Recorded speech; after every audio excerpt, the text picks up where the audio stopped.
करना। करो। हम्म। बराबर। हाँ। एक मणियाचल पर्वत है। पर्वत मान लीजिए आप अपने कंप्यूटर में ही कर सको। वो अपन ने चेंज कर दिया था ना। अरे नहीं, वो सबके साथ दिख रही है रिकॉर्डिंग उमंग। अच्छा। हाँ, वो प्रॉब्लम आ ही रही है। अच्छा ठीक है जी, वो मैं आऊंगा तभी देख लेंगे। ओके। जिनके पास ये पुस्तक है वो पुस्तक लेके बैठे। अगर ये पुस्तक है या आप लोगों ने जेरोक्स करवाई है तो ये पुस्तक आप लोग निकाल लो।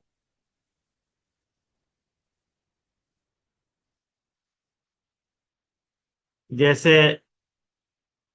आप लोग सभी जानो या बात को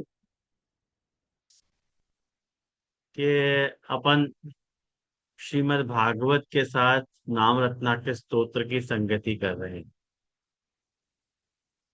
मतलब कैसी संगति, वो एक बार स्पष्ट कर दूं कि महाप्रभु जी ने पुरुषोत्तम नाम सहस्त्रम बनाया और वाक्य ऊपर श्री रघुनाथ जी की टीका लिखी। रघुनाथ जी ने वाक्य ऊपर नाम चंद्रिका टीके लिखी।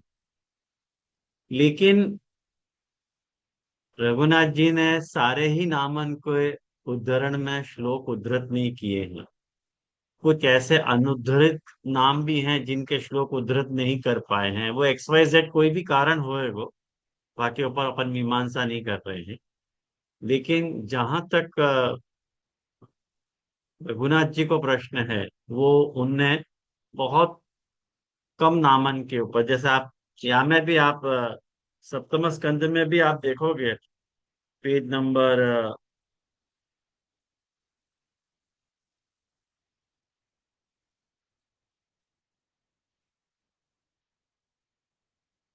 मैं अभी मिलने लग कहाँ है।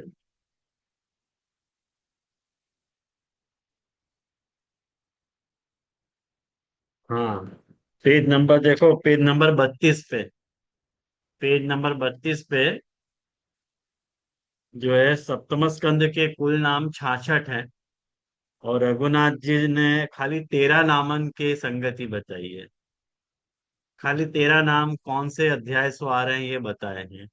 बाकी ये जो नाम संयोजिका कार है वह 53 नामन की संगति प्रयास की हो। तो ये या तरह को या को स्वरूप है। और मैं आप लोगों को सबसे पहले पेज नंबर 16 से अपन प्रारंभ करना चाहेंगे। कहेंगे जो शुरुआत में तो आमुख वगैरह सब कुछ है और शायद आप लोगों ने पढ़ी भी होगी ये पुस्तक के, नहीं पढ़ी है मुझको नहीं पता है। जिन लोगों ने पढ़ी हो तो मेरे सद्भाग्य हैं, और नहीं नहीं पढ़ी है तो फिर आप समझ लीजिए क्या कर सके अपन। तो याको जो विषय प्रवेश है, सबसे पहले कर्म वासना के बारे में जरा समझ लो। आपके कर्म वासना है क्या? देखो, ऊतय कर्म वासना महाप्रभु जी कह रहे हैं। ऊतय कर्म वासना को अर्थ है कि ऊती को अर्थ हुआ है कर्म वासना। माने कर्म के द्वारा जो वासना पैदा हो रही है वाको अपन ऊती कह रहे हैं। बहुत ही सरल उदाहरण से अपन यह बात को समझें तो अपन ऐसे समझ सकें कि जिन बच्चन के माँ बाप आपस में झगड़ते हुए हैं तो बच्चाएं भी जो हैं झगड़ते हो जाए हैं एक दूसरे से। तो या तरह को मतलब वासना उनकी या तरह की डेवलपमेंट हो गए। मैं अक्सर यह बात को बताया करूंगी। जैसे मशीन में काम दिन रात मशीन में जो गड़गड़ मशीन में काम करता हो आदमी, तो घर पे भी बहुत जोर से बात करे वो। कहेंगे घर पे तो मशीन चल नहीं रही है फिर क्यों जोर जोर से बात करनी चाहिए। लेकिन वो क्या है, आदत पड़ जाए जोर से बात करने की। ख्याल में आया ना? तो वह तरह की कोई भी एक प्रकार की वासना मतलब कोई भी एक प्रकार को संस्कार अंदर वा तरह को डेवलप हो जाए, वाकू अपन ऊती कह रहे हैं। वो जो वासना है कर्म से पैदा हुए है, और कर्म वासना से पैदा हुए है, दोनों अन्योन्य आश्रित हैं। कर्म वासना को जनरेट करे है, और वासना कर्म को जनरेट करे है। तो यदि कर्म को सुधारना है तो वासना सुधारनी पड़ेगी, और वासना को यदि सुधारना है तो कर्म सुधारना पड़ेगा। सिलेक्ट कर लो आपको क्या सुधारना है। जो आपको सुधारे जा सके है वो आपको सुधारना है। ऑफ कोर्स अपन कर्म ही सुधारेंगे, कहेंगे वासना को तो कैसे सुधार पाएंगे अपन, वासना तो कर्म से पैदा हो रही है, तो कर्म को ही सुधारना पड़ेगा। या प्रकार के अपन को कर्म करें तो निरंतर ये, या को श्रीमद् भागवत की लाइट में यदि सप्तम स्कंध को अपन देखें, तो देखो ध्यान से यह बात को समझो कि सर्ग विसर्ग स्थान पोषण और ऊति, ये सृष्टि को क्रम, माने राउंड द क्लॉक सृष्टि 12 से शुरू होके 6 पे आ रही है, और 6 से वापस 12 पे जाएगी। 12 से 6 पे आ रही है और 6 से वापस 12 पे जाएगी। तो ये सातवां स्कंद जो है वो 6 पे आ गई है सुई, ऐसे समझो। अब या के बाद जो है डिक्लाइन शुरू होएगा। डिक्लाइन मतलब सृष्टि में जीव पैदा होकर के बाकी लास्ट जो गति है वो उति लीला तक है।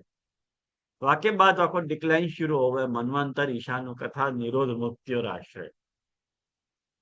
तो ऐसी ठाकुर जी की दशविध लीलांशु भरो भरो, ये श्रीमद् भागवत शास्त्र है। तो भागवत निरंतर ये प्रयास कर रही है कि जातरे को भी पोषण अपने को मिले है, वह पोषण को अपन अपने कर्म सुधारें। जो भी अपने को जा तरह को भी मतलब अपन अपनो वातावरण एनवायरनमेंट या प्रकार को रखें कि ऑटोमेटिकली अपनो जो कर्म है सुधर जाए, और फाइनली अपनी वासना सुधर जाए। और वासना की बेसिकली 3 वैरायटी हैं। एक सद्वासना है, एक असद्वासना है, और एक मिश्र वासना है।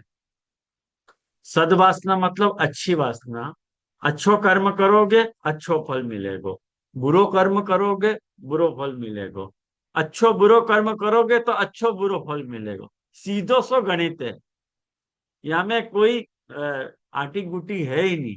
अपने जैसो अपन ने कर्म कियो है वैसो अपने को फल मिलेगा।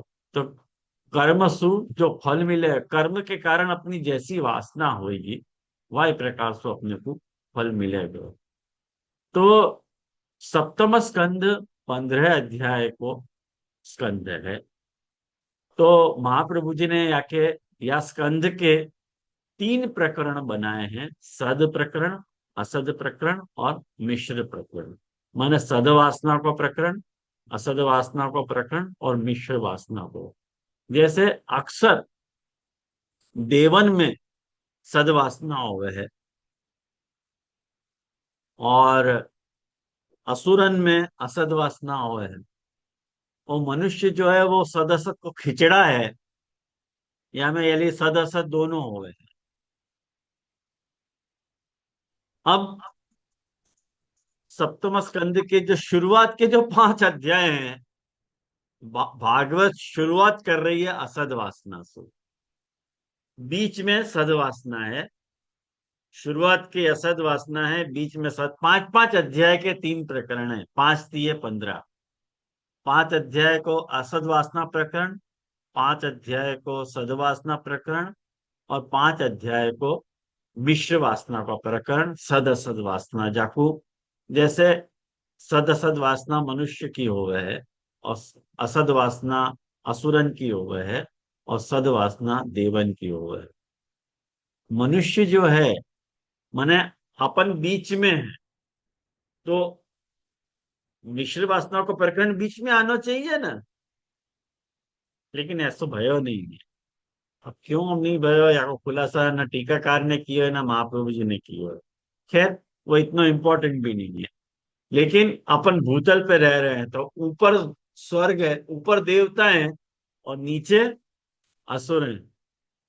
तो अपन अच्छो काम करें तो अपने हाथ से अपने को देवताएं खींचे, और अपन बुरो काम करें तो अपने टांगे जो है वो असुरें खींचे। यानी मनुष्य बीच में लटक रहे हैं, पता नहीं क्या करना चाहिए बापू। तो क्या, किम कर्मम, माने क्या करना क्या नहीं करना, या के बड़े झंझट हैं। तो भागवत एक रास्ता बता रही है कि तुमको अपनी वासना को कैसे सुधारोगे। अपने कर्म को सुधार लो तो तुम्हारी वासना सुधर जाएगी। और यदि तुम्हारी वासना सुधर गई तो तुमको सद्धर्म करने की प्रेरणा मिलेगी, जो अष्टम स्कंद का विषय है। ये सप्तम स्कंद के और अष्टम स्कंद की संगति है। खैर, अगले साल मैं आपको और भी समझाऊंगा अष्टम स्कंद को। अभी अष्टम स्कंद पे अपन नहीं जा रहे हैं। सबसे पहले पेज नंबर 16 पे विषय प्रवेश में देखो, मैं ये बताना चाह रहा हूँ कि विषय प्रवेश माने या को विषय प्रारंभ कैसे भयो। जैसे कि अपन सब जाने कि ये जो भागवत है वो स्वयं भगवान के द्वारा जो है प्रतिपादक शास्त्र। हाँ निशा बिन बोलो।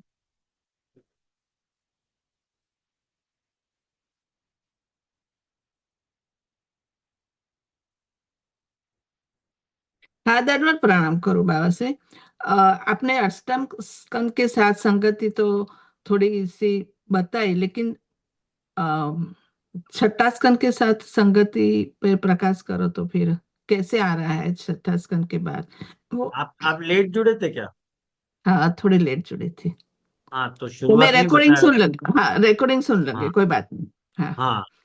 दंडवत शश- प्रणाम। हाँ, लेट मैंने यही बताया, तो पोषण के द्वारा अपन वहां को सुधार सके। हाँ, हाँ, तो देखो जाए तो मैं ये बता रहा हूँ, प्राचीन व्यवस्था के अनुसार भागवत पद के 3 अर्थ प्राप्त हो। ये बड़ी समझने लायक बात है।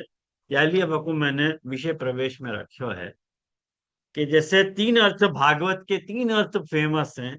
भगवान, शास्त्र और भक्त।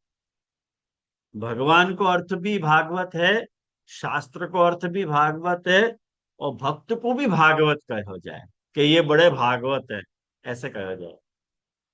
भक्त शब्द प्रयोग ना करके भागवत शब्द को प्रयोग की जाए, और भागवत शास्त्र के लिए भी भागवत को प्रयोग किया जाए, और भगवान खुद भागवत हैं, ऐसे भी शब्द प्रयोग मिले। तो तदनुसार यदि सोचें तो कृष्ण को भगवान के रूप में प्रतिपादन जा शास्त्र में हो तो हो, वो भागवत शास्त्र है। क्लियर बात है ये तो। ये शास्त्र की तरह से मैंने भगवान की तरफ से ये बात आई। अब जो है वो, जा पुराण को प्रतिपाद्य विषय भगवान कृष्ण हो, वह शास्त्र मैंने जा शास्त्र में प्रतिपादित भगवान की भगवत्ता प्रतिपादित करी गई हो, वो भागवत शास्त्र है। और जिन भक्तन के लिए भगवान की भगवत्ता को प्रतिपादन किया गया हो, वो भी भागवत शास्त्र है। तो या तरह से 3 व्याख्याएं भागवत पर की मिल रही हैं। अब अब आपको एक एक कड़ी समझाऊं। ये तीनों अर्थन को जब अपन विचार करें तो अपन को ऐसा लगे कि शायद भागवत जो है परमहंसन के हितार्थी प्रकट भई है, ऐसा लगे अपने। और वो प्रमाणित भी हो है। ये आप देख लो, भागवत के प्रथम स्कंद के प्रथम अध्याय के जो 3 श्लोक हैं, धर्म प्रोज्झित कैतवोत्र परमो निर्मत्सराणाम सतम, ये मैं हमेशा या को मंगलाचरण में बोलूं, आपको पता होगी। तो हमें यही बात तो कही गई है कि हमें परम धर्म को निरूपण भयो है भागवत शास्त्र में। परंतु यदि एक बात समझो, मान के भी चले कि भागवत संहिता ज्ञान के दृष्टिकोण से प्रकट भई है, मतलब यहाँ में परमहंसन को ज्ञान समझायो गयो है, तो भी भागवत स्वयं एक बहुत ही महत्वपूर्ण बात की तरफ संकेत करे है भागवत के नैष्कर्म्यम अपि अच्युतम भाव वर्जितम न शोभते ज्ञानम अलम निरंजनम। देखो कितनी सुंदर बात भागवत के है कि यदि तुमको परमहंसीय ज्ञान है, इट्स नॉट एनफ, वो पर्याप्त नहीं है कि तुमको खाली अलम मन निरंजन ज्ञान प्राप्त हो जाए तो तुम्हारे कर्तव्य की इतिश्री नहीं आ रही है। क्यों? यदि वो भगवान की भक्ति से रहित हो है ना, यदि वो ज्ञान, तो वो ज्ञान भी बेकार। मैंने उदाहरण दियो है, यानी वाको देखो मैंने उदाहरण दियो है कि मान लो कि कोई परिवार में कोई व्यक्ति को दिवंगत हो जाए और उनके परिवार वाले इनको अपन सांत्वना देवें कि भाई सब एक न एक दिन जाने वाले हैं, यहाँ में क्या रोनो। अरे भाई सभी मालूम है, ये बात तो सबको ही मालूम है, ये अखंड ज्ञान है, निरंजन ज्ञान है। भागवत भी यह बात को कह रही है, अटल सत्य है। फिर भी वह मौके पे वह ज्ञान को देनो जो है वो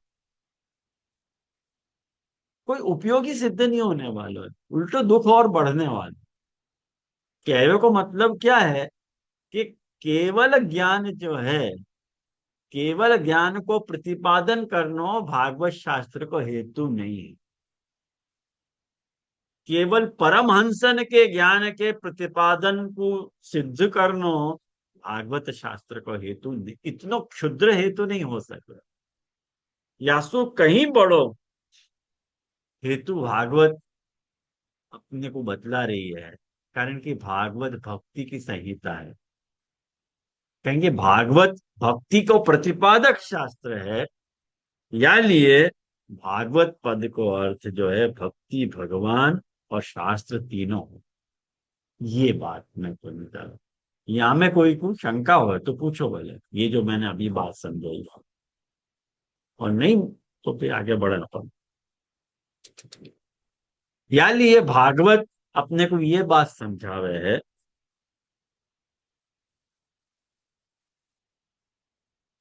मैंने खाली भक्ति की संहिता सिद्ध कर दे, खाली भक्ति की बात ही समझा दे, इतनो सूक्ष्म हेतु भागवत को नहीं है।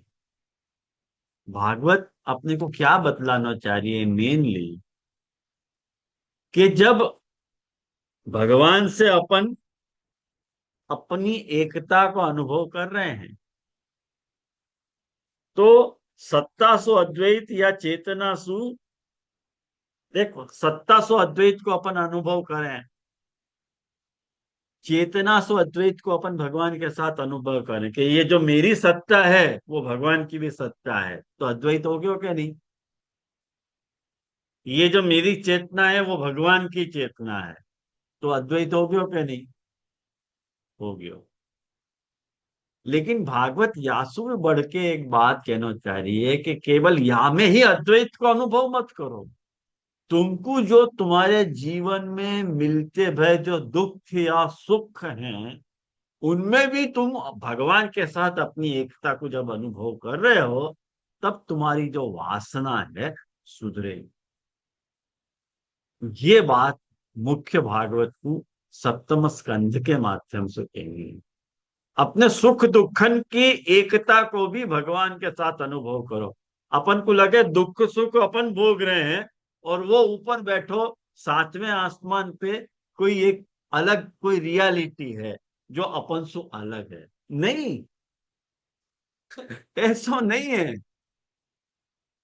वो भी तुम्हारे साथ सुख दुख को अद्वैत, सुख दुख के अद्वैत को अनुभव वो भी खुद भी कर रहे हो है। माने सत्ताद्वैत, चेतनाद्वैत और सुखाद्वैत की तीनन की अनुभूति अपने को होनी चाहिए। सुखाद्वैत सत्ताद्वैत और चेतनाद्वैत तीनों अद्वैतन को भागवत यहाँ सप्तम स्कंद में समझाने चाहिए। जैसो या को प्रमाण या स्कंद के 15वें अध्याय में दियो गयो है, जाकी पुष्टि यासु होवे है।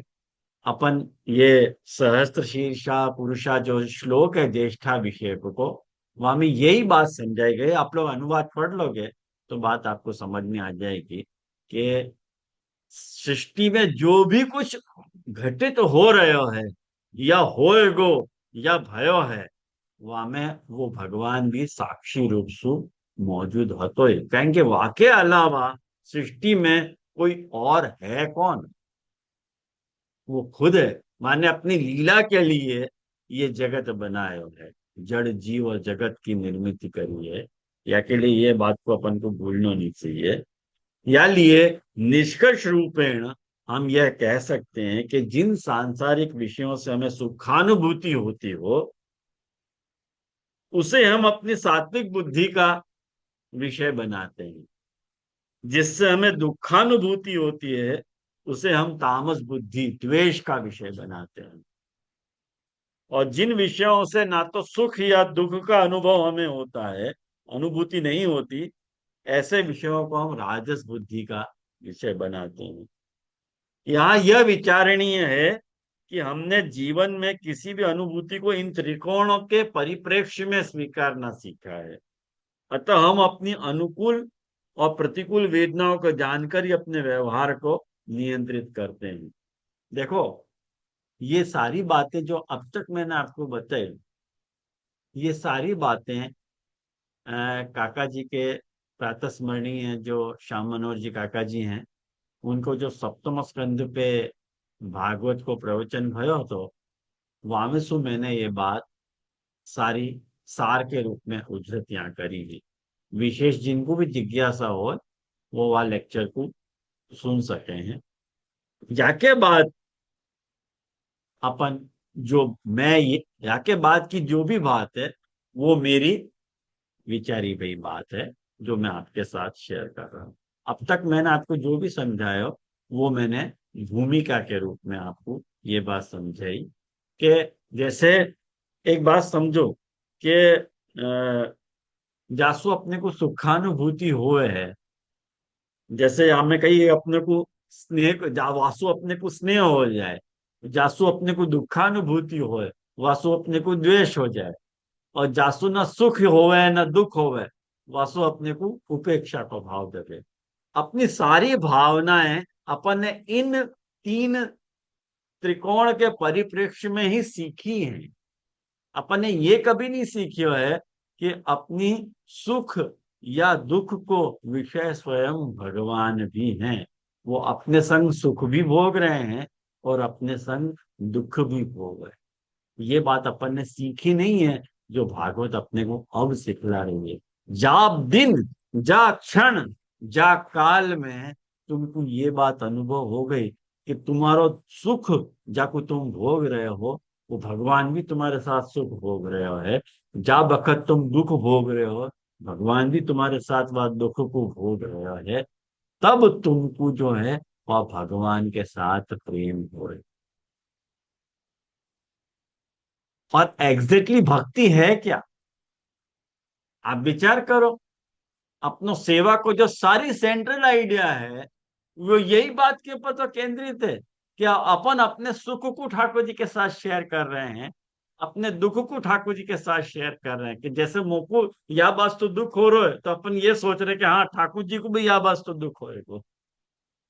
एग्जैक्टली भक्ति है, वो भागवत भी यही सिखाना चाह रही है। लेकिन माने या बात को मर्यादिक नेचर में समझाइए, और अपने आप वही बात को महाप्रभु जी ने पुष्टि मार्गीय नेचर से समझाइए। बस डिफरेंस इतना।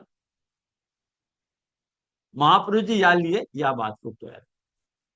आपको मेरी बात कितनी समझ में आई भगवान जाने, लेकिन यदि आप प्रश्न पूछ के खुलासा करोगे तो बात समझ में आएगी, और आ गई है तो थैंक्स अ लॉट।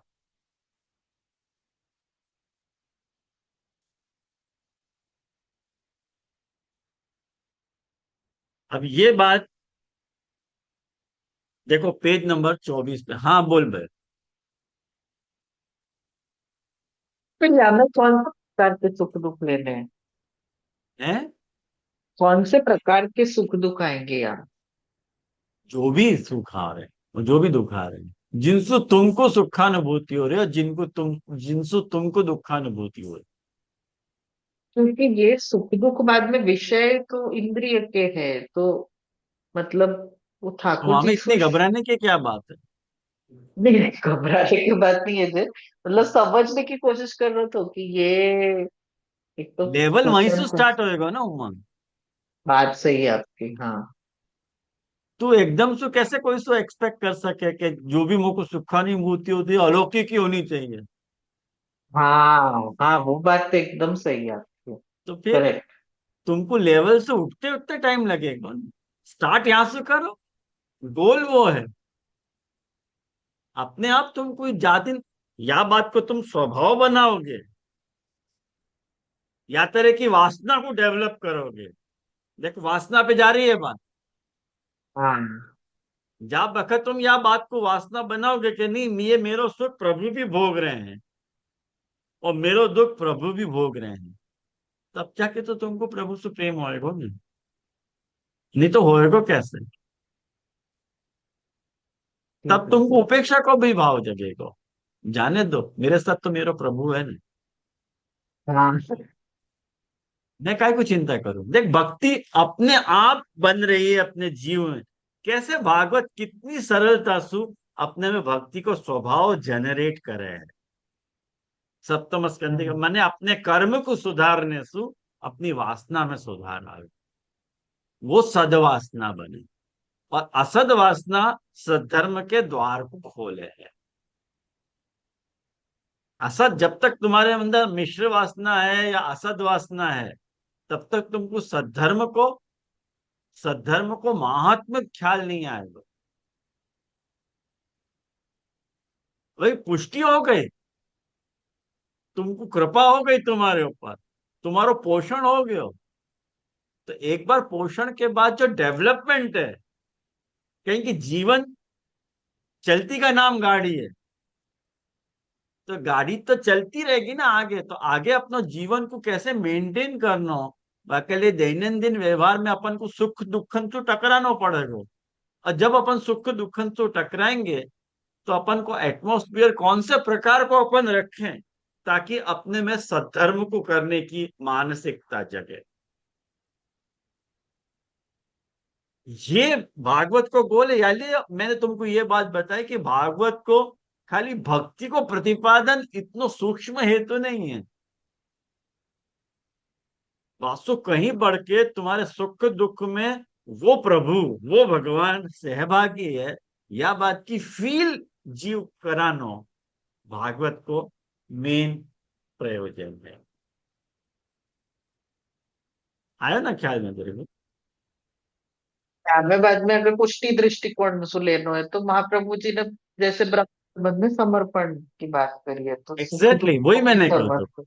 अच्छा। भागवत की स्टाइल पूरी मर्यादा मार्ग की स्टाइल है। वो हाँ खाली सुखाद्वैत दुखाद्वैत और जो है वो मैंने वहां तरह से ही तुमको समझा सके। वहां के पास वो शब्द कहाँ से आएंगे? महाप्रभु जी ने वो चाबी को पकड़ा है। हाँ महाप्रभु जी कह रहे हैं कि देख, और यह बात को निरंतर देख, महाप्रभु जी विवेक धैर्य आश्रय में, चतुश्लोकी में, सिद्धांत रहस्य में कितनी सफाई से गूंथो है यह बात को। मेरे रोंगटा खड़े हुए। ये तो दोस्त सोच महाप्रभु जी की बात कितनी सफाई से गूंथो है। तरह तरह से वाक्य वाक्य मानसिकता को महाप्रभु जी के चित्तो देगम विधायापि हरि यज्जत करी तथैव तस्य लीला इति मत्वा चिंता मृतम ध्यान त्यजे। रखना चाहिए। तुरंत वको हो जाए। अच्छा अच्छा ऐसा है का? हम्म। अरे ये की लीला है ये तो। अपने चाहने से भी कुछ नहीं होगा, प्रभु जो चाहे करेंगे वही होएगा। फिर मैं क्यों चिंता करूं? आया ना ख्याल में? ये बात महाप्रभु जी एग्जॉब न कन्विंस की। लौकिक स्वामी वालों भी है। हाँ, जितनी हाँ ये बस सेवा से रिलेटेड सारी बात को महाप्रभु जी मेंटली जीव को प्रिपेयर कर रहे हैं सद्धर्म की तरफ। वो भागवत को सद्धर्म कह रही है, अपन वाकु भक्ति को आचरण कह रहे हैं, इतनी बात है। बाकी तो 9वें स्कंद से अपन भागवत के साथ हो जा रहे हैं, वहां पे भी भक्ति अपने आप ही भक्ति है, वहां पे भी निरोध है अपने आप ही निरोध है, वहां पे भी मुक्ति आश्रय है अपने आप ही मुक्ति आश्रय है। अपन यहाँ खाली डिफर हो जा रहे हैं, ये मैं बताने को प्रयास कर रहे हूँ। ये बात यहाँ में मैंने समझाने को प्रयास किया है। विषय मैंने सप्तम स्कंद जो समस्या है, देखो हाँ, उषा बेन की बात और नीला बेन को भी प्रश्न है। हाँ जय जय, मतलब आप लीला दृष्टि रखने को बोल बता रहे हैं? हाँ नहीं, ये सुख दुख की जो अनुभूति है, मतलब अपने को सोचना कि लीला चल रही है तो अपन उसके बाद ऐसे क्या, वो समझ में नहीं आ रही है। ओके, देखो ऐसी बात है कि अपन जिनसु अपने को सुख मिले, जिन विषयंसु वहां में अपने को स्नेह जगे, और जिन विषयंसु दुख मिले वासु अपने को द्वेष को भाव जगे। तो अपन स्नेह और द्वेष में उलझ के रह जाए ना, यहाँ से ऊपर उठेंगे कब? अपनी भी अन्य अन्य अन्य तरह की गति हो जाएगी। महाप्रभु जी कह रहे हैं इनसे ऊपर उठो। तुम यो सोचो कि तुमको जो भी सुख दुख तुमको मिल रहे हैं, वास्तव अपन इनकार नहीं कर सकते। हाँ, अपनी वासना को अपन या तरह सुधार जरूर सके कि ये जो सुख है ना, मेरे प्रभु भी मेरे साथ भोग रहे हैं, और ये जो पूरा दुख है ना, प्रभु भी मेरे साथ ये दुख को भोग रहे हैं। तब जाके वो जनरेट हो गए वो वासना। ये फायदा है। नो डाउट ये इजी नहीं है, लेकिन वातरे को अपने को निरंतर एक्सपेरिमेंट करते रहना पड़ेगा, तो ये बात होएगी। और अपने यहाँ हो वही है ना, जैसे अपने यहाँ ठाकुर जी को कोई परिश्रम हो जाए, अपने से कोई चीज भूल जाए, तो ठाकुर जी को परिश्रम क्यों भोग दे रहे हैं अपन? ठाकुर जी को क्या जरूरत पड़ी ऐसे परिश्रम भोग धरने की? कारण कि अपन अपने साथ उनको एफिलिएट करना चाह रहे हैं प्रभु को, कि नहीं नहीं आपको परिश्रम पड़ेगा। एज ए सेवक की मेरी ड्यूटी है कि आपके परिश्रम को ख्याल रखूं, सेवक हूं मैं। पहले महाराज सिरारों को ये क्या है, अपनो मानसिक अपनो मानस व प्रकार को डेवलप करने की एक ट्रेनिंग है ये, जो भागवत अपने को सुखाद्वैत और चेतना सत्ताद्वैत चैतनाद्वैत और वासु समझाना चाह रही है। आयो ना ख्याल में आपको बंधु? आ जाइए। हाँ बोलो नीला बेन।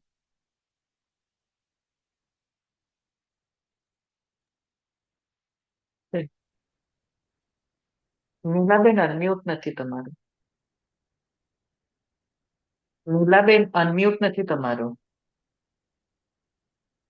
हाँ, हाँ तो जय जय गणपत प्रणाम। उषाबेन ने जो प्रश्न किया और उमंग जी ने जो प्रश्न किया और उसका समाधान आपने जिस तरह किया, उसी में मेरे प्रश्न का हल हो गया। मेरा प्रश्न यही था कि अच्छा मर्यादा दीपक की बात आपने जो कही ना आगे, तो वो कैसे, वो मेरे को समझ में नहीं आई, लेकिन आपने जो समाधान दिया उसी में मेरे को हल हो मिलने अरे के थैंक्स अ लॉट, बहुत बहुत धन्यवाद आपको।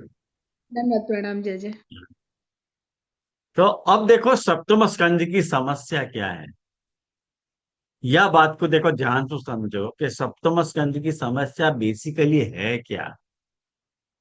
कि अपन ने ये बात देखी कि जो वासना और कर्म को अपन ने अन्योन्य आश्रय तो देखियो है, कि कर्म वासना से पैदा हुए, वासना कर्म से पैदा हुए। तो वहां में प्रश्न ये खड़ा हो रहे है कि यदि अपन मूल में ब्रह्म के अंश हैं, फैंटास्टिक है ये तो। ये बात मैंने भागवतार्थ प्रकरण से उठाई है, महाप्रभु जी आपको पॉइंट आउट कर रहे हैं। यदि अपन मूल में ब्रह्म के अंश हैं, तो हमारे भीतर ब्राह्मिकता होनी चाहिए, वासना क्यों होनी चाहिए भाई? हम ब्रह्मास्मि, अपने में ब्रह्मात्मकता होनी चाहिए, वासना क्यों नहीं चाहिए? हमारा गड़बड़ बात मत करो।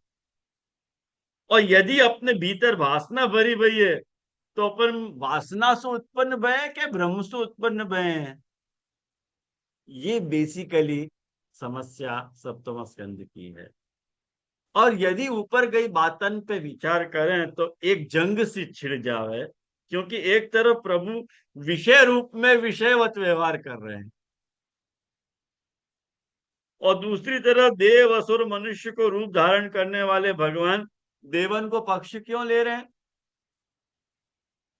आप सप्तम स्कंद की शुरुआत देखोगे तो तुमको ये बात पता चलेगी कि भगवान ने देवन को पक्ष लिया। अरे आपके लिए सब बराबर, बैठे बिठाए मैंने देवन को पक्ष ले रहे हो, ये गड़बड़ कर रहे हो। और असुरन को मार क्यों रहे हो, मानव की निंदा क्यों कर रहे हो कि मनुष्य वासना का परिणाम है, ऐसे धत्तेरी की वह उड़ा दे रहे हो एकदम। तो हम ब्रह्म सु पैदाइश है क्या वासना सु पैदाइश है, ये हमको समझ में नहीं आ रहा है। ओके, एक बात समझो, ये प्रॉब्लम सिर्फ अपनी नहीं है, समस्त विश्व के धर्म शास्त्र के सामने आज तक ये प्रश्न विकराल बन के खड़ा है कि मनुष्य में वासना नहीं होनी चाहिए, और यदि है तो वासनाएं ब्रह्म में भी होनी चाहिए। जाओ,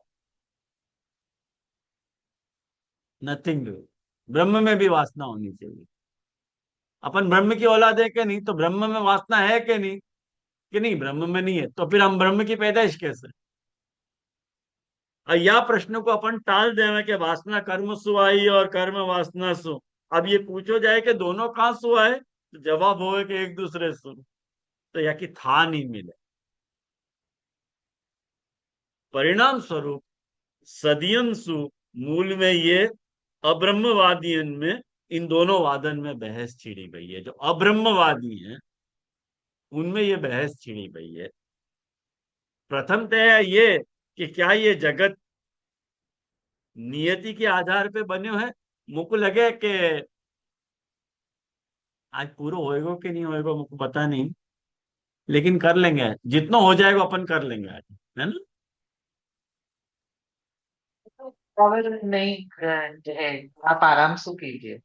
हाँ, तो दो वादन में बहस छिड़ी हुई है। अब देखो कि जगत जो है नियतिवाद के आधार पे बने हो, मतलब हर वस्तु नियत है, द्रव्य काल कर्म स्वभाव सब नियत है। यही प्रकार होएगो, अन्यथा प्रकार सुने। जाकू ये जो नियतिवाद है, यही को पाश्चात्य शैली में जो अंग्रेजी व्याख्याकार हैं उन लोगों ने याकू कंटिन्यूअस एक्सपांशन थ्योरी बताया। अपनी ही बात है, वाकू वो लोग अपने शब्दन में ये बरसन सु अपने शास्त्र चिल्ला चिल्ला के कह रहे हैं, और जाकू वो लोग अब हाय तौबा मचा रहे हैं। वो लोग कह रहे हैं कि ये continuous expansion theory of universe है। अरे भाई, तुमने कोई नई थोड़ी कही, हमने कही थी ये बात। एक दूसरा पक्ष है कि जहां में जगत जो है वो एक्सीडेंटल क्रिएशन है, यदृच्छावाद। माने द्रव्य काल कर्म स्वभाव और जीन सबके उत्पन्न होने को प्रकार निर्धारित नहीं है। जाको पाश्चात्य शैली के दार्शनिक ने big bang theory of universe बताया। तो ऊपर बताए गए जो वादन के आधार पे 10 प्रकार की सृष्टि की कल्पना करी जा सके, और बाकी डिटेल में अभी अपन नहीं जा रहे हैं, कारण कि फिर वह विषय वात्रफ चलो जाएगा।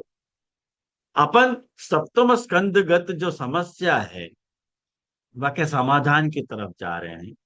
देखो, मैं आप लोगों को फटसू वहां ले आ रहा हूं। सृष्टि के निर्माण में जिन वादन को उल्लेख कियो गए हो और जा समस्या की तरफ संकेत कियो गए हो, वाकु भागवत में यह प्रकार समझाया है कि सृष्टि में जो कुछ भी है, चाहे वो नियति हो कि यदृच्छा हो, सबको समन्वय भगवान की लीला में करवे पे मिल जाए। ये महाप्रभु जी को तत्वादीप भागवत निबंध में महाप्रभु जी आपको लमसम खुलासा दे रहे हैं यार। अरे लीला मान लो ना यार, तुमको सारी बात का खुलासा मिल जाएगा। लीला मान लो, तो वो लीला, लीला जो है यदृच्छा भी बन सके और लीला नियति भी बन सके, लेकिन नियति में लीला बनने की सामर्थ्य नहीं है और केवल यदृच्छा में लीला बनने की सामर्थ्य नहीं है। लीला को समझ जाओ तो तुमको सारी बातों को समाधान मिलेगा। यदि यदृच्छा सोचोगे कि नहीं दुख को फल मिले ही है, सुख को फल मिले है, तो फिर गड़बड़ गड़बड़ हो जाएगी सारी बात। जैसे अपन ने पुष्टि के स्कंद में सोचो कि यदि मान लो कर्म को फल बुरो मिलने ही वाला हो तो बहुत गड़बड़ हो जाती, सृष्टि चलती ही नहीं। कहें कि यदि कर्म में कुछ गड़बड़ हो जा रही है तो वाकु रेक्टिफाई करने को विधान भी सृष्टि में है, जाको अपन पश्चाताप कह रहे हैं, प्रायश्चित्त कह रहे हैं। जैसे तुम इनकम टैक्स में भी, बिजनेस में भी कुछ घोटाला करो तो वाको भी समाधान है कि नहीं? ऐसे ही कर्म में भी यदि कुछ घोटालाएं हो रहे हैं तो वाको भी समाधान की स्कोप है वाको की।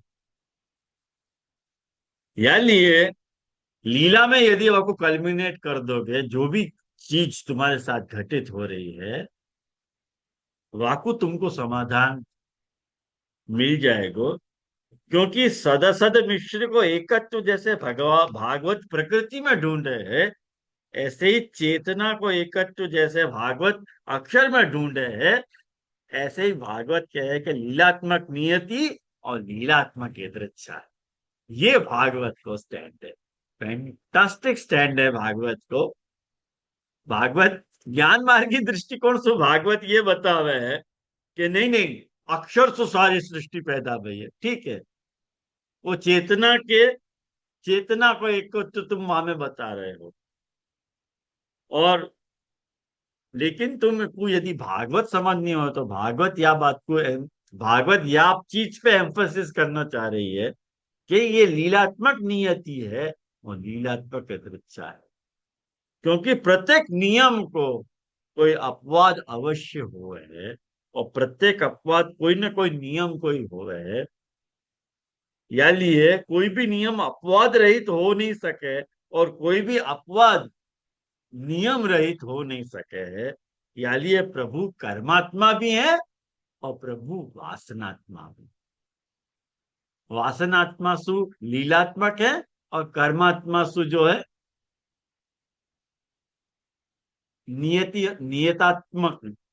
नियत्यात्मक है, ऐसे समझ लो। जैसे कर्म करना अपनी नियति है कि नहीं, और वासना जो है वो अंदर है अपने, यदृच्छा है। आयो ध्यान में आप लोग? यानी ये महाप्रभु जी जो पहलो नाम घड़ रहे हैं ठाकुर जी को, कर्मात्मा वासनात्मा च ऊटी लीला परायण, ऐसे महाप्रभु जी करना चाह रहे। हाँ बोल में तुम। धन्यवाद राम जी। देखिए, तो ये जो आपने दो कॉन्सेप्ट समझा, एक तो यदृच्छा मतलब तो जो अपन मान रहे हैं कि सृष्टि प्रभु की इच्छा से प्रकट हुई, या जो भी मतलब ठाकुर जी की लीला, जो लीला से सृष्टि पर हुई, वो तो समझ में आयो। नियति मतलब जो सृष्टि को साइकिल जैसे अपन रीत कह रहे हैं वो समझना, मतलब जो कर्म करे उस हिसाब से फल मिले, फिर वापस वही समझना ना, जो रीत को वही वही प्रकार पूरा जो हाँ सृष्टि को साइकिल चल रहा है, ठीक है। हाँ बस वही वो वही। थोड़ा मेरे को थोड़ा कंफ्यूजन हो रहा था, अब क्लियर हो गया, एकदम क्लियर हो हाँ, गया। जैसे ना मिथुन ये समझ ले क्या, हर दिन सूर्योदय होने ही वाला है, होने ही मालूम है। हर दिन सूर्यास्त होने वाला नियति है। बराबर है। लेकिन कभी ऐसा भी तो हो सके कि सूर्यास्त सूर्योदय सूर्यास्त नहीं हो, ऐसा हम्म। भी तो हो सके। हो सके, अपवाद हो सके कि नहीं? हो सके। जैसे 6 महीना तक सूर्यास्त नहीं होवे, ऐसे भी देश है। बराबर है, नॉर्वे है। हाँ, ऐसे कैसे हो सके ना? हो वो सके। लीला है, देख, हम्म। वो लीला है। तो देखिए, वो ऐसे भी हो सके कि लीला में भी कर्म छुपो हुए है और कर्म में भी लीला छुपी हुई है, वैसे भी क्यों है। नहीं? तीनों क्यों मतलब नहीं? दोनों। हाँ, 100% ऐसे ही तो है। यानी अपन कह रहे हैं कि न कुछ फिक्स है, न हम्म। सृष्टि जो है इतनी अव्यवस्थित है कि कछु भी चीज कछु सु प्रकट हो रही है हम्म न, इतनी व्यवस्थित चीज है कि यासु यही हो। बरोबर है। तो जो यासु ये होगा इतना डिसाइडेड भी नहीं है, तो वहां लीला आ रही है। वहां लीला आ रही है, बरोबर और है। यासु ये होगा वहां पे नियति आ रही नियति आ रही है। फैंटास्टिक कॉन्सेप्ट है ये, बहुत अच्छा है। लगा। हाँ, तो यही भागवत अपने को समझाना चाह रही है। जाको मैं सप्तम स्कंद में भागवत या को विषय बनाना चाह रही है कि ये बात मैं तुमको समझाना चाह रहा हूँ कि लीलात्मक नियति और लीलात्मक यदृच्छा जब तुम समझ जाओगे, तब तुमको कोई प्रॉब्लम ही नहीं होगी। तुम्हारी कर्म, तुम्हारा वासना, जो अन्य अन्य आश्रयत्व जिनमें है, वो अपने आप सुधर जाए।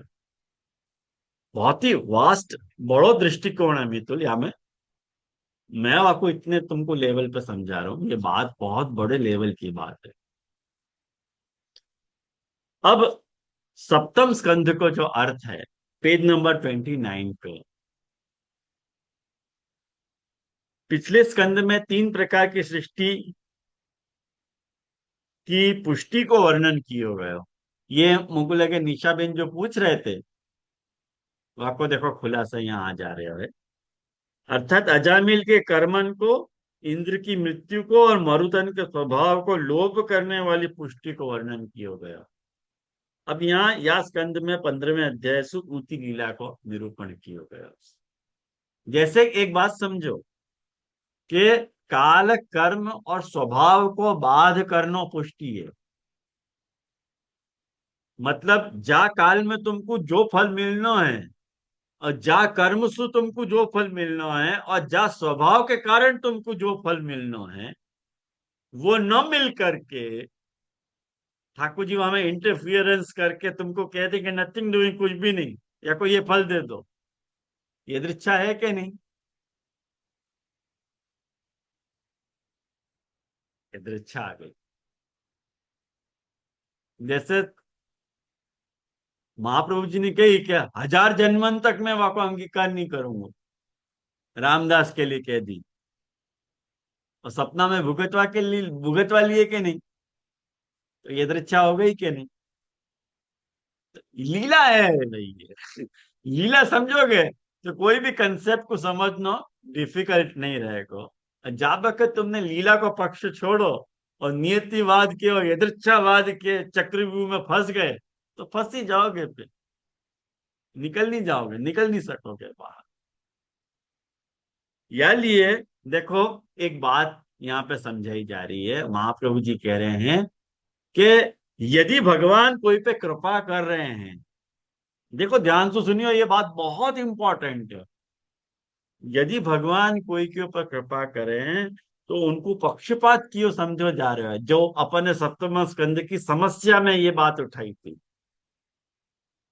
और वो पक्षपात रूप दोष के निवर्तनार्थ ऊती लीला को वर्णन किया जा रहा है। ये बात महाप्रभु जी या स्कंद को हार्द बता रहे हैं।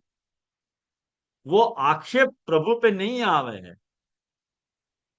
कि प्रभु यदि कोई के ऊपर कृपा करें तो वह को पक्षपात समझ रहे हैं सब लोग।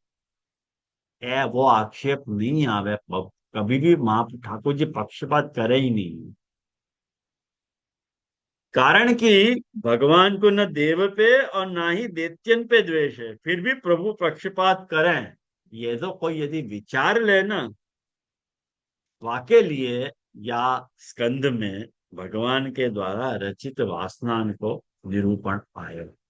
अब जब 24 सप्तम स्कंद की कड़ी खुल रही है, वाकु यहाँ पे अब मैं खोल रहा हूं, पेज नंबर 30 पे। महाप्रभु जी वह बात को यहाँ बताना चाह रहे हैं कि फिर आपको कैसे समझना। यदि ठाकुर जी जीव के ऊपर पक्षपात भी नहीं कर रहे हैं और कृपा भी कर रहे हैं, तो वाकु भी मानना है, और पक्षपात नहीं कर रहे हैं ऐसे भी मानना है। ये आपको अपन कैसे समझेंगे? महाप्रभु जी आपको ऐसा समझावे कि आध्यात्मिक, आदि भौतिक और आदि दैविक के विभागानुसार कर्म 3 प्रकार को मानो गया। और कर्म 5 भी मानो गयो है। मैंने अविद्या के 5 पर्व से उत्पन्न होने वालों, अधिष्ठान, कर्ता, करण, चेष्टा और देव, यासु भी 5 प्रकार को है कर्म। और अग्निष्टोम यज्ञ, दशपूर्ण, मास यज्ञ, निरूढ़ पशु यज्ञ, चातुर्मास यज्ञ और सोम यज्ञ। ये लिए अगर अपन वाक्य विभाग देखें कर्म के, कि ये आध्यात्मिक है, ये आदि भौतिक है, ये आदि दैविक कर्म है, और कर्म 5 प्रकार को होवे है, तो 5 दिया 15 होवे के नहीं, या लिए 15 अध्याय को सप्तम स्कंद है। ये तो अपने प्रकरण को अर्थ है। याकू वासनान के प्रकार को महाप्रभु जी इतना ब्यूटीफुली हैंडल कर रहे हैं, वो आपको मैं बताऊं कि जीव में, महाप्रभु जी कहें कि जीव में जो रही भाई जो वासना हो है ना, यानी महा ठाकुर जी ने जीव में वासना बनाई। क्यों बनाई? यही लिए बनाई कि ठाकुर जी के ऊपर पक्षपात नहीं हो। आदमी जो भी करे है अपनी वासना से करे। जब जीव देह में प्रविष्ट होवे है तब वासना, देखो जीव में, एक जीव में रही हुई जो वासना है ऑलरेडी, वो आपको सूक्ष्म वासना है, महाप्रभु जी कह रहे हैं वो सूक्ष्म वासना है। और वो जब जीव देह में प्रविष्ट हो गए है तो वो वासना मध्यम प्रकार की बन जाए। और ये मध्यम वासना जीव और जड़ को जोड़ने वाली है। या को बहुत विवेचन है, जो मैं अभी इतने सीमित अर्थ में आपको नहीं समझा पाऊंगा सीमित समय में, लेकिन आप लोग या को विचार करके समझ लीजिए। बहुत ही टेक्निकल बात महाप्रभु जी ने हमें समझाई है और अभिमान सुजन्य है।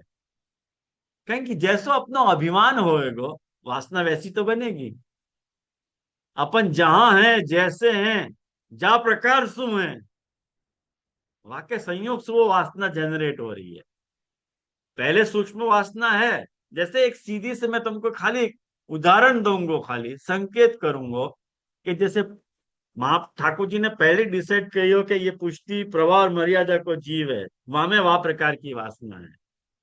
अब वो जहां पैदा भयो, जैसे पैदा भयो, जहां प्रकार से पैदा भयो, वह प्रकार से वाकी वासना बदल जाए, वो मध्यम वासना हो।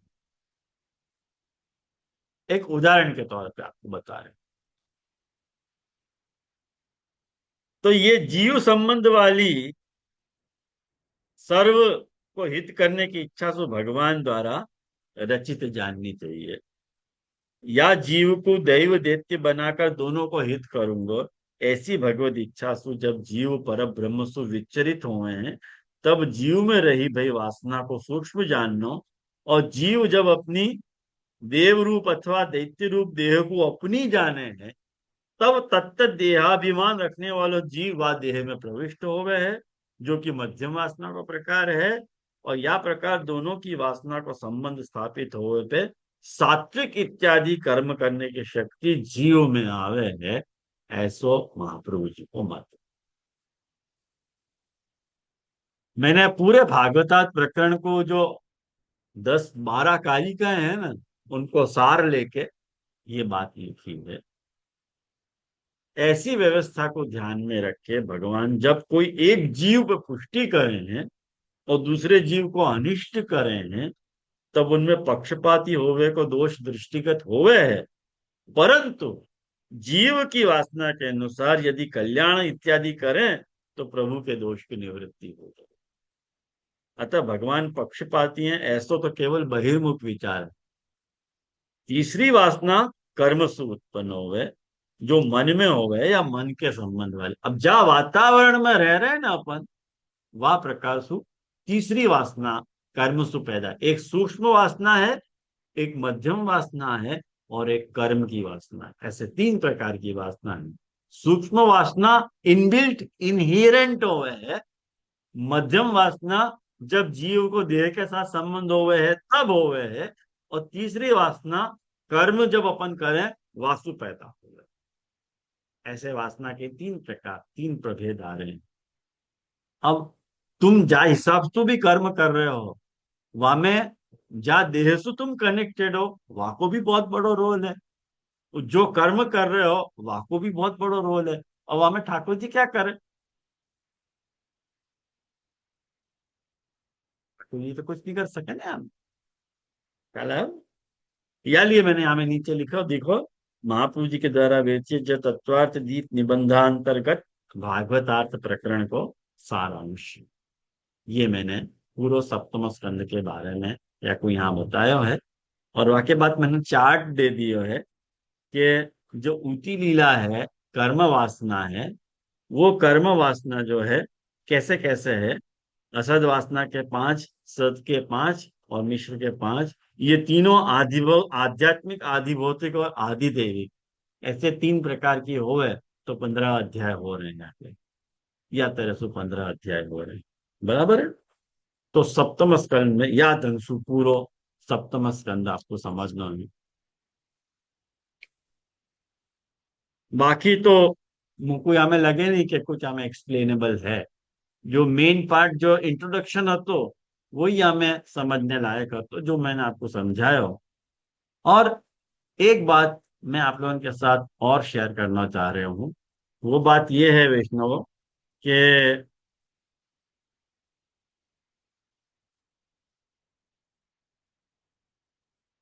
पेज नंबर 83 पे,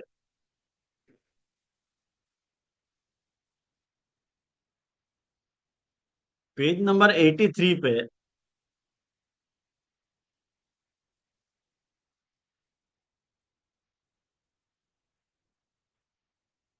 आचार आत्मा नाम आया हुआ है। सब पुरुषोत्तम नाम सहस्त्रनाम की पुस्तक में 67 नाम है, मैंने 66 नाम लिए हैं। अब तुम लोग मुझसे प्रश्न करोगे कि 67 नाम क्यों नहीं लिए, अपने एक नाम छोड़ क्यों दियो? अगर या को पुरुषोत्तम नाम सहस्त्रम की बुक में से टैली आप लोग करोगे, तो आपको सदाचार, आचार आत्मा,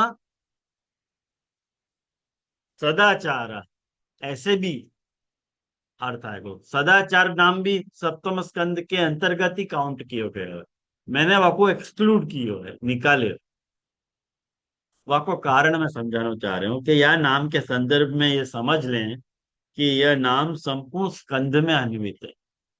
पूरा स्कंद से रिलेटेड नाम है, कोई एक पर्टिकुलर अध्याय में नहीं है ये। कारण कि भागवत के द्वितीय स्कंद के 10वें अध्याय में जहां स्वयं भागवत ने दशविध लीलाओं का परिचयात्मक श्लोक लिखा है, इस श्लोक की सुबोधि जी में महापुरुष जी ने पूति का अर्थ किया है पुष्टा नाम आचार, जो कि स्कंधार्थ से संगत होता है। इसलिए मैंने इस नाम को उक्त निरूपण के आधार पर संगति के रूप में स्कंधार्थ में योजित किया। मैंने आपको मेरी बात बता दी कि मैंने आपको स्कंधार्थ में क्यों योजित कर, उद्धरण के साथ। परंतु इस नाम के पश्चात आने वाला नाम सदाचार, यह संदर्भ में मुझे एक अति महत्वपूर्ण खुलासा करना है कि पुरुषोत्तम नाम सहस्त्रम से संबंधित जितने भी प्रकाशन हैं, उन सभी पुस्तकों में इस नाम के पश्चात आने वाले सप्तम स्कंद के अंतिम नाम सदाचार को भी सप्तम स्कंद के अंतर्गत ही लिया गया। परंतु इस बात की पुष्टि द्वितीय स्कंद की सुबोधि से बिल्कुल भी नहीं होती, क्योंकि द्वितीय स्कंद के उस श्लोक में श्रीमद आचार्य ने अष्टम स्कंद का अर्थ समझाते हुए कहा है, तत्रापि सदाचारो मनवंतरम। जो सदाचार है वो मनवंतर है, इस प्रकार व्याख्या की। अतः यह सिद्ध हो जाता है कि सदाचार सप्तम स्कंदीय नाम न होकर अष्टम स्कंदीय नाम है, जिसे भूल में सप्तम स्कंधांतर्गत मान्य कर लिया होने से मेरी मति के अनुसार इसका संशोधन अवश्य ही होना चाहिए। मैं अकेला या निर्णय पे नहीं पहुंच पा रहा हूं, या लिए मैंने अपनी व्यथा आप लोगों के सामने रख दी है कि भाई क्यों ऐसा हो रहा है।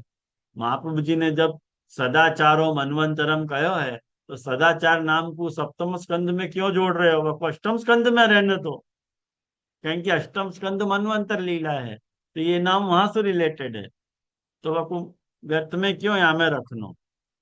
हम्म। तो ये बात मैंने यहाँ में लिखी है। तो कुल मिला के ये पूरा सप्तम स्कंद को इंट्रोडक्शन हो, तो जो मैंने अपने बनते प्रयास अंत तक आपको समझाने को प्रयास कियो। आप लोग कहाँ तक कन्विंस्ड हो, आपको यदि कोई बात नहीं समझ में आ रही है तो ग्रुप में भी आप डिस्कशन या कुछ चालू रख सको हो, और आप लोग एक दूसरे को जवाब दो, और कहीं अटको तो मैं जरूर बीच में या को जवाब दूंगा। जाकू जो भी समझ में आया हो है, मुक्त कंठ सु एक दूसरे के साथ ग्रुप में अपने विचार शेयर करो, और कहीं अटकोगे तो मैं दे दूंगा वो समाधान वॉइस मैसेज के द्वारा। ठीक है।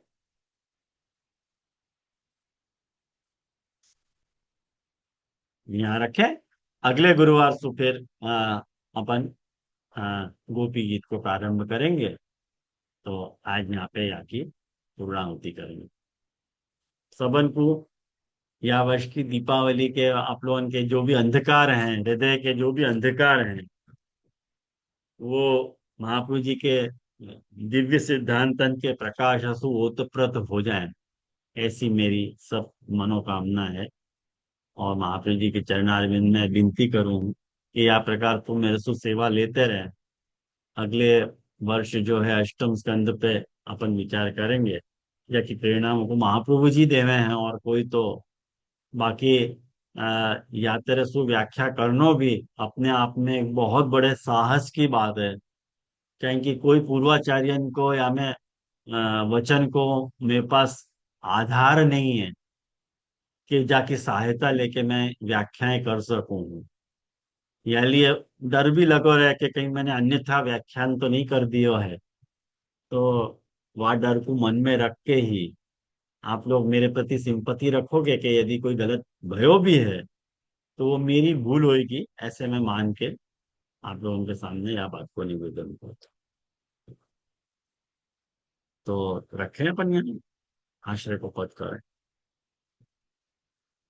दृढ़ चरणन के रो भरोसो, दृढ़ चरणन के श्रीवल्लभ नख चंद्र छटा बेन, सब जग माज अंधेरो भरोसो, दृढ़ चरणन के साधन और नहीं आर कवि ने, जासो हो निबेरो। सूर कहा कहे द्विविधयादरो, बिना मोल को चेरो भरोसो, गढ़विन चरना। सबन को मेरे भगवत स्मरण।